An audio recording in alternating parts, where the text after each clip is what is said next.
Hello, people. I'm in my rocking chair. uh, Last night I finished a book, Whole. Uh, that's short for Ho Chi Minh. It was a pretty interesting book. It was very short, and it took me really one day to read. Apparently, Ho Chi Minh's life, especially his early life, was so mysterious that they can't really say for sure what he was doing. They know some of the things that he was doing. He changed his name a couple of times. He went by a different name. And so this guy, this is kind of a biography. It also went into the Indonesian War, which is apparently what they call the French versus the Viet Minh. They weren't called the Viet Cong at that time. They were the Viet Minh. Apparently the Viet Minh were north and the Viet Cong were south. And it goes into the Vietnam War with the United States at the very end, just for a couple of pages. It kind of whet my appetite for maybe reading about the French versus the Viet Minh. Cleared up some things about Bien Den Phu. Dien Ben Phu? I don't know. Maybe I'm saying that backwards. I don't know. The mythology here in the United States is that the French abandoned their men there, and they're cowards, and it's not what it was at all. Their entire plan was to put these guys as bait so that they could have their set piece battle that they wanted. And, they swore up and down that the Viet Minh did not have any artillery, but they did, and it didn't end well for the French. I got a little bit of notes here. This book was published in 2007. It's 118 pages, and that's why, that and the fact that it was well written is why I read it in one day. David Halberstam is the author. And I have top of page 11, and I remember what this is. I didn't want to read this entire paragraph. By the beginning of the French Indochina War in the Tonkin area, 62% of the peasantry owned less than 1/9 of an acre,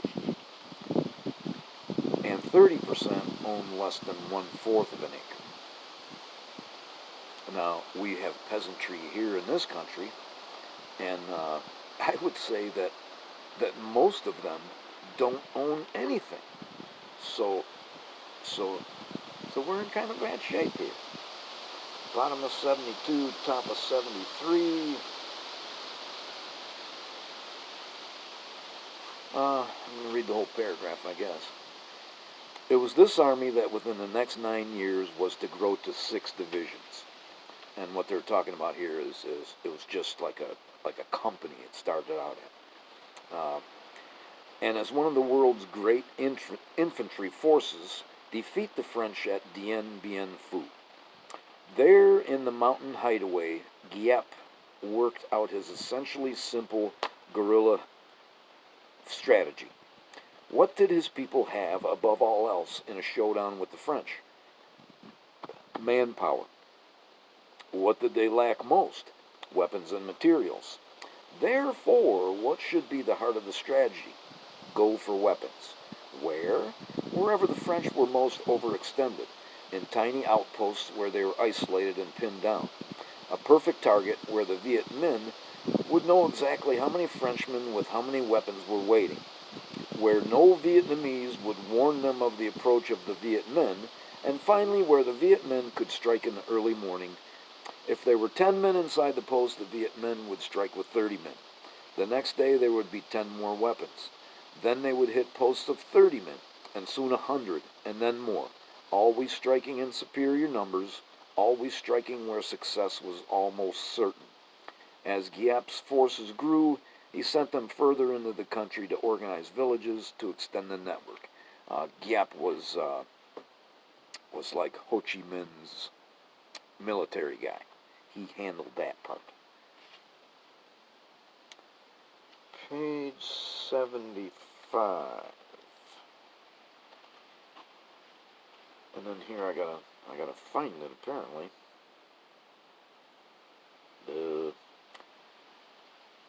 In early 1945, Ho apparently visited Kunming, where he presented his case for weapons to the American mission there. The American in charge laid down strict conditions that the weapons would not be used against the French, and that American agents be permitted into the rebel-controlled areas.